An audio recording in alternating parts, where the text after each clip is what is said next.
I'd like to talk to you tonight about a principle that has been used by governments throughout time, including the United States government. It's called the non-aggression principle. It sounds really fancy, but really the best way to describe this is you don't go picking a fight unless someone's hit you first. The most quintessential example of the non-aggression principle was done by President Franklin Delano Roosevelt in the lead up to World War II. In that era, Germany and Italy were beating up on the entire world of Europe, and Japan was slowly beating up with their help on parts of Asia. Franklin Delano Roosevelt, they had not attacked us, hadn't fired a shot at us or anything in the United States. So he sold the allies of the United States whatever they needed at bargain-based prices. So he still supported his allies. But he wouldn't put an American soldier on the ground or in the air to assist his allies until they had done something directly to us. On December the 4th, that happened at Pearl Harbor. The Japanese, who were allied with Germany, bombed Pearl Harbor and gave the United States the quintessential bloody nose. After which, the United States mobilized in full force, sending over more soldiers than the entire rest of the Allied forces combined, to then soundly defeat Germany and move on to defeat Japan. But they didn't do this until after we had been attacked personally. This is not the first president to use the non-aggression principle. Another Roosevelt before Franklin Delano Roosevelt, Teddy Roosevelt, he's known as the president with the philosophy of speak softly, but carry a big stick. During his tenure as president, the United States never entered any conflict that it had not been directly dragged into through some assault on American people. This principle has a really great benefit on a personal note as well.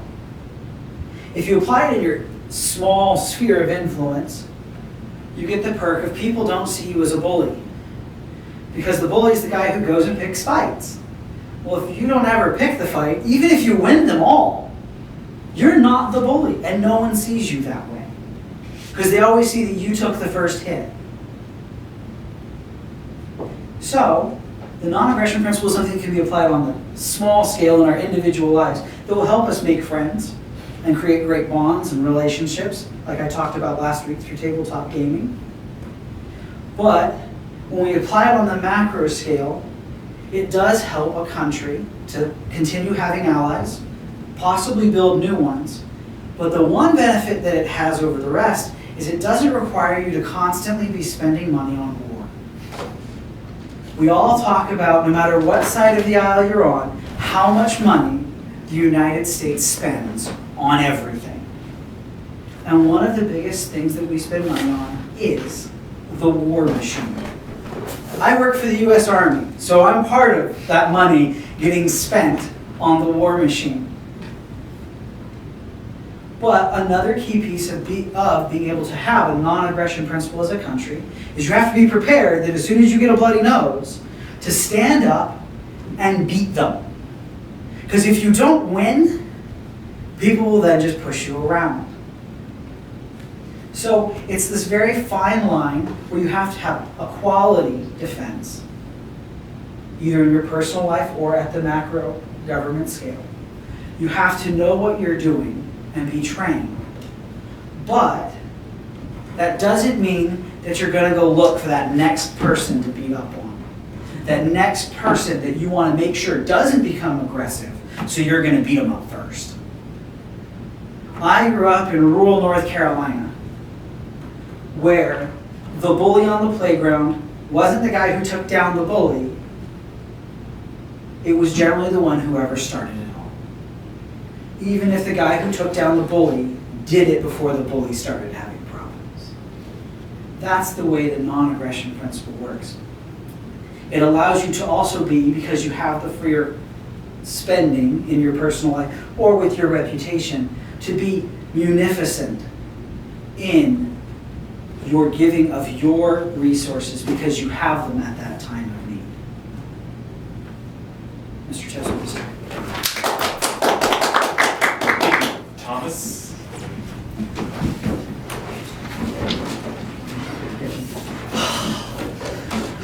Our second speaker for tonight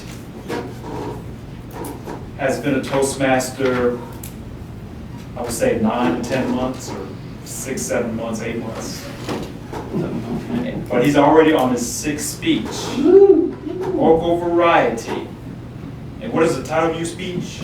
It is fear holding you back, or fear setting. Okay. Fear setting. Fear setting is the title of his speech.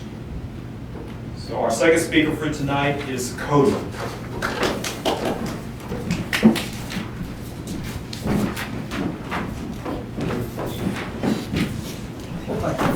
Sounds good.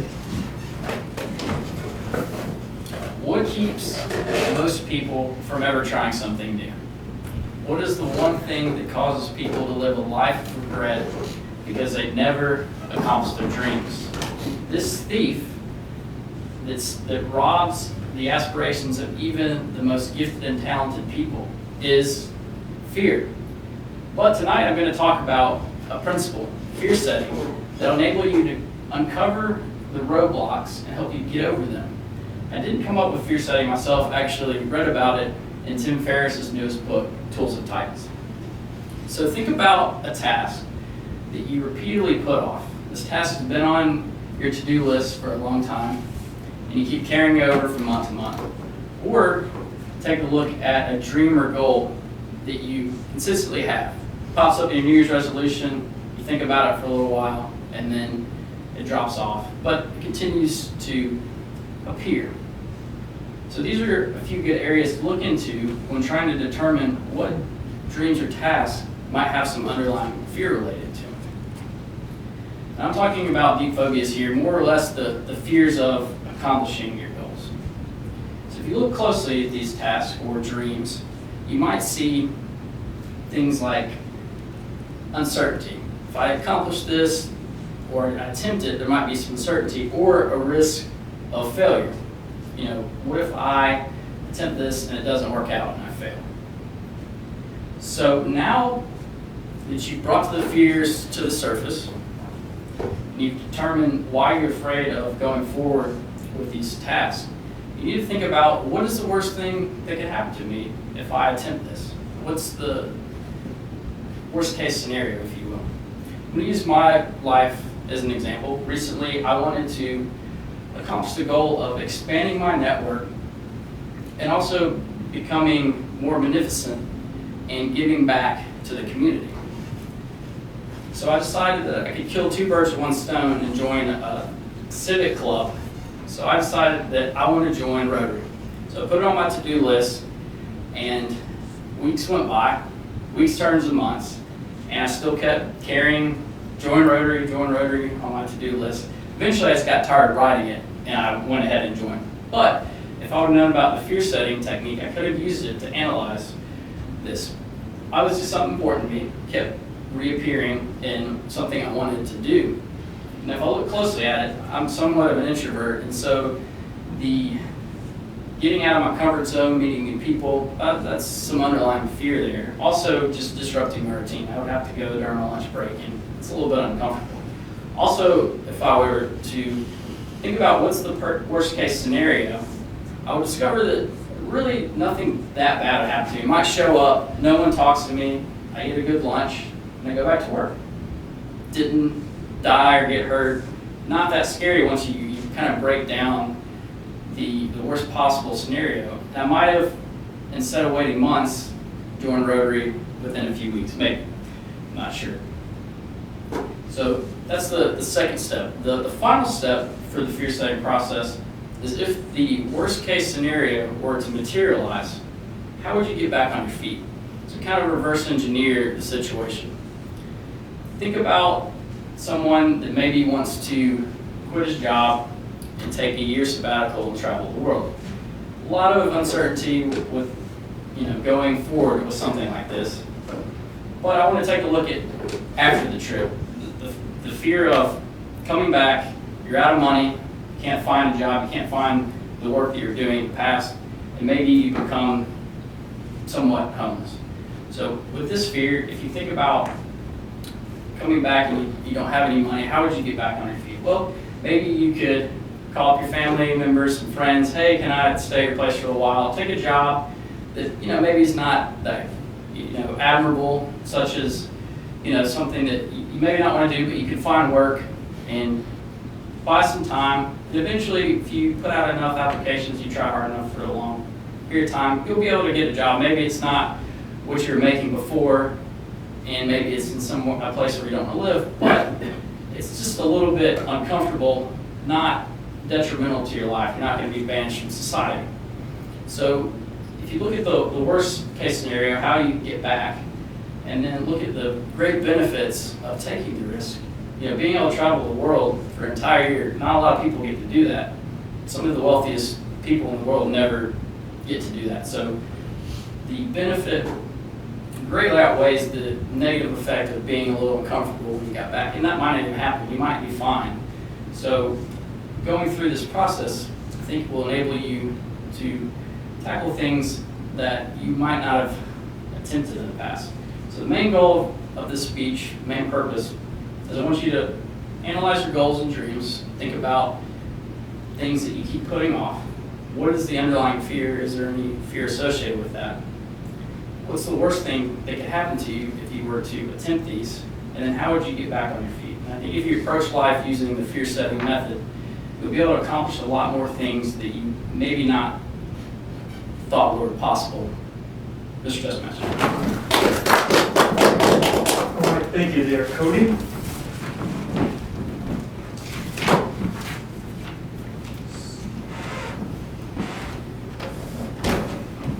At this time, we will move into our table topics.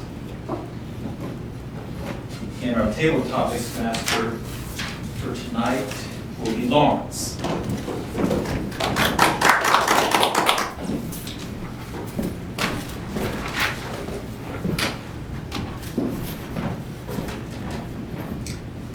Okay, this evening we're going to go into table topics, and we will have an opportunity to do a few table topics because we do have some a little bit of time. We're right on schedule. So one of the things that's very interesting that happens here in the Gulf Coast, and especially in Lower Alabama, is that we don't get snow days in school. We get rain days. And today was a rain day in school, and really it was not much more than a shirt-tail breeze. So, I would like to give our first table topic is, do you think that rain days are a sufficient method of keeping our children safe? And I'm going to ask Maurice to take that topic. Do you think that rain days are a good method of keeping our children safe?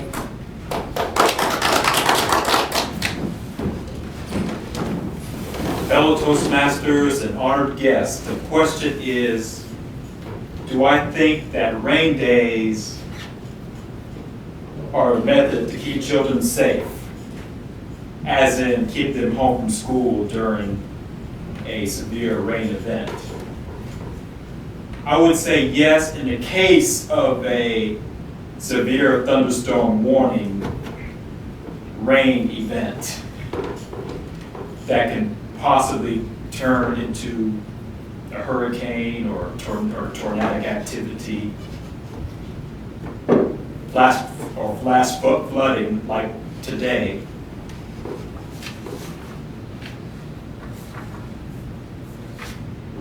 It will keep traffic down for those going to school. So those who are still going to work, they'll have a little bit less to worry about. And in the case of severe lightning during this severe rain event, it will definitely keep the children safe, Mr. Toastmaster.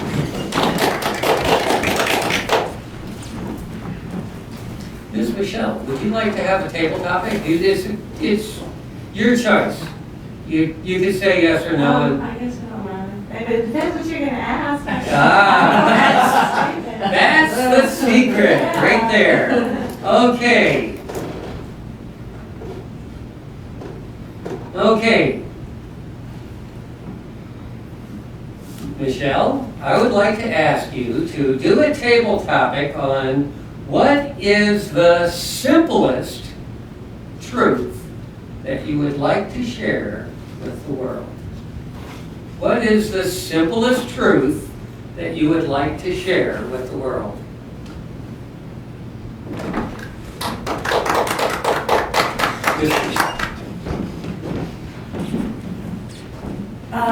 Well, the simplest truth that I can share with you right now is to be munificent.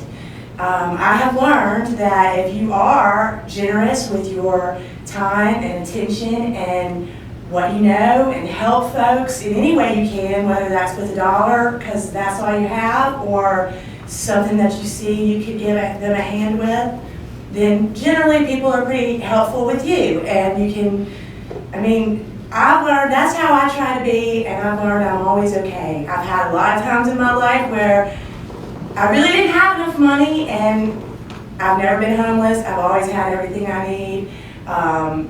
Every time I've been stuck, just like right now at work, I have trouble. I need to make YouTube videos, and it scares me to death. Toastmasters is here to help me. It seems like if you're willing to give everything that you have to give, that you can share, then generally you can get everything you need back. Thank you. Very good, very nice. That was actually very good. And I also have experienced that. I did that when I was very young. It's one of the things that I always believed, just intuitively, that whatever happened, I was going to be okay. So when it came time for me to start hitchhiking around the country, it was very easy for me to just walk away from everything I had and just go, because I knew I was going to be all right. And I am. So another opportunity for a table topic, and I guess we'll ask Mark, is, can you tell us what is your most beloved childhood memory? What is your most beloved childhood memory? Mr. Mark.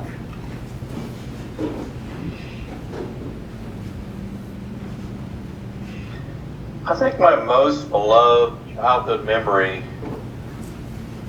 was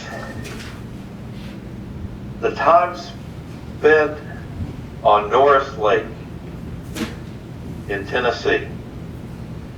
Our family used to keep a boat there, and we would camp and just spend the whole summer water skiing, driving up and down the lake. It was just a wonderful time. And I always like to go back there. I've taken my family back, rented houseboats on Norris Lake. We had a sort of a family reunion on Norris Lake, and we had 3 houseboats, 2 sailboats, 3 jet skis, and 2 powerboats, and just had a wonderful time. So I'm trying to share that memory with my children. And I always go back to Norris Lake. So that's my most beloved childhood memory. Thank you, Mark. And one more? Yes, you can. Okay, one more we're going to ask Ewing.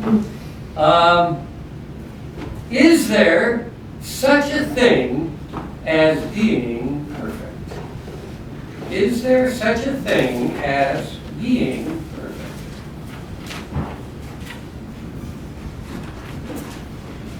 Thank you.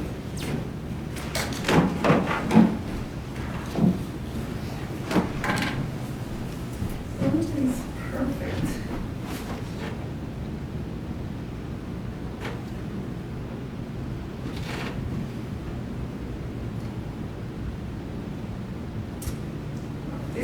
This semester, I took the composition class.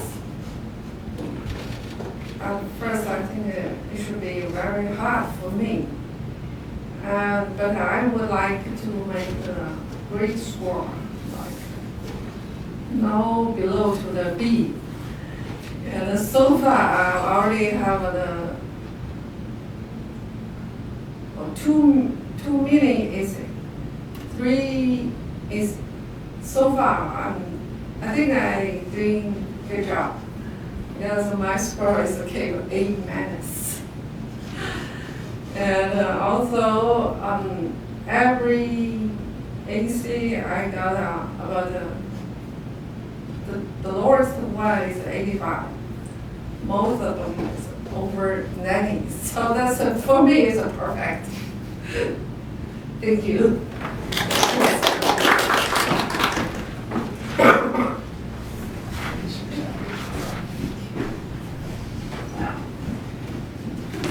Okay, and that, actually, that was really nice. Very nice topics. I appreciate everybody's input, and I'd like to relinquish the lectern to our Toastmaster. Thank you. At this time, we'll go into our evaluation period, and our general evaluator for tonight is Cody.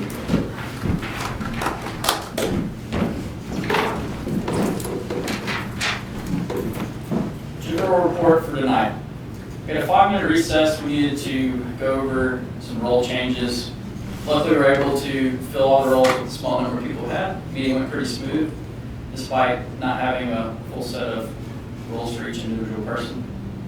We went over dues getting paid. We did not make distinguish because we were one short, but hopefully we'll get everyone's dues settled and move on to the next 6 months of the club. And also, virtual members do not have to pay rent. Note that. Lawrence is going to the spring conference, and he will be able to vote for our club. Thought the table topics were really well. Thank you, Michelle, for getting up there, being your first time. It's always a little scary, but you did great, so thank you for that. At this time, we will have our first evaluator, and that's going to be Lawrence. He's going to evaluate Thomas's speech, non-aggression principle. Thank you very much. So the speech that was given was the how to say it, which is number 4 in the book. And the idea behind this is to be able to say things correctly using good terminology that is not too advanced, also terminology that has clear meaning, and so on. So all things considered, I don't think that I have to be munificent in saying that it was a very good speech, and he did very well especially in the fact that it was a very quickly put together speech for this particular evening. Now, was the speech topic appropriate? I think it was. He spoke simply and clearly. He did use very descriptive words, but I think there could have been some more that created a greater mental image rather than just the basic ideas. Okay, he did use words that were accurate and also that were completely understandable. So I don't think anybody would have a problem understanding what he was trying to convey. Did he use proper grammar and pronunciation? As far as I know, he did. I'm not a very good grammarian myself, so there may be something there I didn't catch, but he did very well. Did he, was his purpose clear? I'm not 100% sure the purpose other than to educate. And I think that he did a very good job of educating, so I said yes on that one also. There was no reason to actually come up and say, well, I'm going to be educating you, or I'm going to be doing this. So I just had to presume that's what it was. And it was very effectively organized. If there is one thing that I think he could do better on, hand movements. He was moving his hands all the time, and that can be distracting when you're moving your hands all the time when you're speaking, and people are seeing you're constantly moving. He did make some really good hand gestures, but they were kind of lost in all the rest of the movement. Now, I do think that he was very clear and very articulate in his speaking, and again, because he put this speech together very quickly, I think he did an outstanding job. Thank you very much, Mr. General Evaluator. Warren, so thank you for that evaluation of Thomas's speech. I thought it was very good too. Kind of not much time. Did one last week, knocked out another one. Also no notes again, it's great. So we'll now move on to the second speech evaluation. Mark will be evaluating my speech for your setting. And if you wouldn't mind, just stand by the podium, so you don't lose control of the or lectern, I should say. I really enjoyed your speech.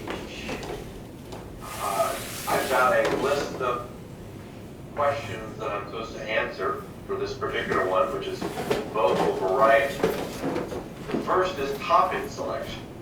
I wasn't sure how this topic would facilitate vocal variety, but I think you did a pretty good job. Your volume was excellent. Your rate, most of the time it was good. You had a good rate, but sometimes you got a little bit choppy or robotic sound. So that's something that you can work on to try and get it to flow. Your pitch was very good. You had you varied your pitch, and to make your point, sometimes you got a little softer. That was very good. Very pleasant voice. You used pauses during your speech. We got good vocal variety. Now, organization, I think it was excellent. You had a very good introduction. You told us what you were going to tell us, then you told us, and then at the end you had a good conclusion and you told us what you just told us. So that's very well organized. Body language, you had some hand movements, so that was good.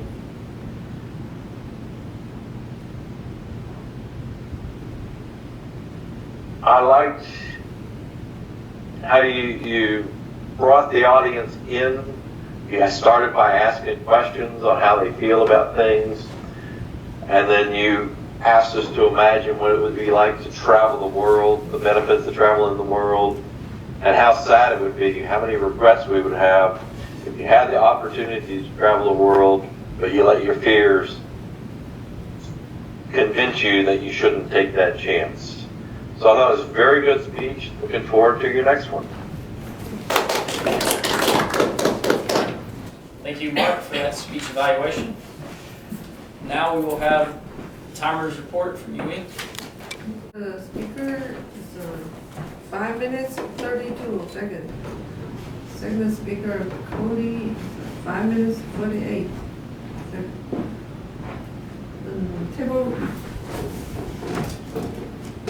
Table topic, Maurice, 1 minute 18 seconds. Michelle is 1 minute. Mark is 1 minute 13 seconds. Me is 46 seconds. Thank you. Now we will have the grammarian report from Tom. For uses of filler words, Maurice had 3 filler words, a little bit as during being Toastmaster, 1 during his table topic, and 1 use of the word of the day. Lawrence, throughout the meeting, in his various roles that he was filling, used a filler word or repeat of a word 6 times. Cody, during his speech, had a filler word 3 times and used the word of the day. Michelle, during her table topics, only had 3 filler words, which is really impressive, because I think all of us had way more than that our first time up there, and successfully used the word of the day. Mark had 1 during his evaluation, but no other fillers whatsoever. Yu Ying had 2 filler words during her table topics, and I have had 1 filler word doing this, and 1 use of the word of the day. All right, thank you, Thomas, for your grammarian report. So that ends the general evaluation for tonight. I will now relinquish the lectern to the Toastmasters. Thank you very much, Cody. At this time, we'll have an educational overview. And from what I understand, our educational overview will be presented by Thomas.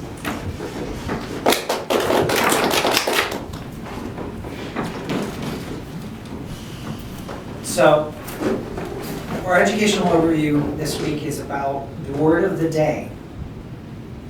The word of the day is something that we have for our Toastmasters meeting, but it's something that we can select and disseminate to the entire Toastmasters Club up to 7 days ahead of time. In doing that, it will allow all of us to start using the word of the day before it's actually the word of the day at Toastmasters. And for those people who are preparing speeches, it would allow them to more easily work that in to a true use of the word, where it flows correctly and is a perfect representation of what that word means and how to use it. But by being able to practice for 7 days with it in our normal everyday life, the table topics won't feel quite so forced. And then when we go home Monday night, this word will have gone from being a new word that none of us knew to part of our everyday life.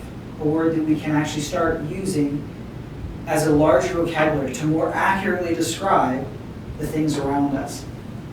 The last part about the word of the day is it's very encouraged, if you are the one selecting it, that's the grammarian's role, is to select the word of the day, is to select adjectives and adverbs as much as possible. Because those are the things that when people say, that's a really smart person, it's because they have all of these adjectives and adverbs at their disposal to precisely describe what they're talking about. It's not because they actually know a lot. It's because they can be so precise in their words. So as we go forward from today into the coming months and weeks, take the time to actually think about if you're the grammarian for the next week. Select a word, think about it, make sure it's a good word that we can actually start using on a daily basis to make it part of our current and everyday vocabulary. And it will make us all better, both as Toastmasters and as better leaders outside of Toastmasters. Thank you, Toastmasters.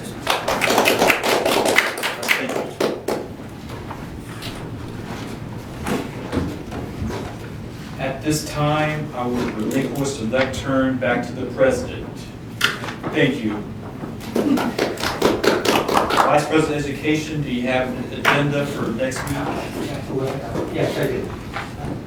I have a preliminary agenda for next week.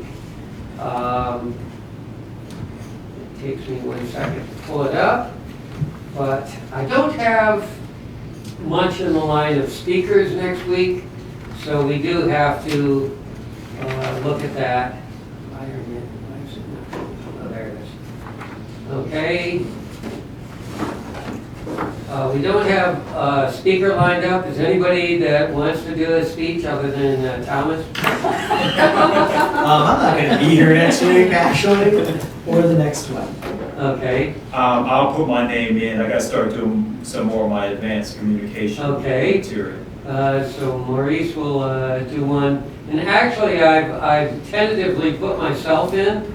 I am doing a high performance leadership and program, and I have to present to the club what I'm going to be doing, and that's what I plan on doing. That's going to be a 7 to 10 minute speech next week, and then I'll put Maurice in for next speech. Okay, now other than that, we have, hopefully she'll be here, Katie as the general evaluator, Cody will be the first evaluator, Heather will be second evaluator, Tammy will be grammarian, if Paul shows up he can be table topics, Cheryl I have as timer, and Julius I have as Toastmaster.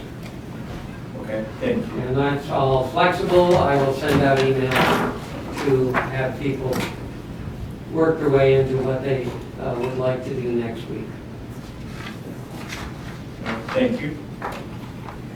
Before we end the meeting, and I don't know how this process works, but I would like to make a clarification on dues for virtual members.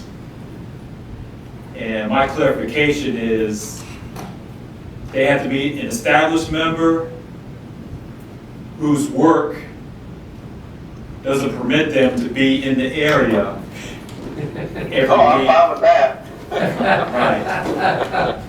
Oh, I want to be a virtual member. It's smart. Right. Not new members and not members who can be here, who is clearly capable of being here every night. I mean, even occasionally, I mean, they might be out of town occasionally, and they might be virtual a week out of the month or something like that. But in order to be a virtual member who doesn't pay rent, you have to be established, and your work has to not allow you to be in the area. I approve that message. Okay. All right.